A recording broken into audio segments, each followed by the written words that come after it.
The Comets currently have 8 players who are injured, and the list includes Sven Berchi, Francis Perrone, Guillaume Brizois, Brogan Rafferty, Vincent Arsenault. Forward Seamus Manole has also been dealing with a shoulder injury throughout the season, even though he's not on the injured list right now. But Malone says when he gets the chance to play, he's trying to make the most of his time on the ice.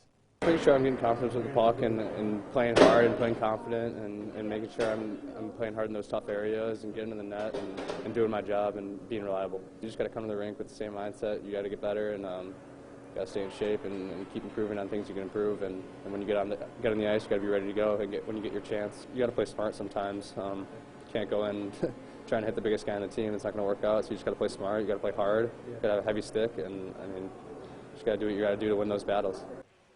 Malone has played in 26 games this season, and he has 3 goals and 1 assist over that span.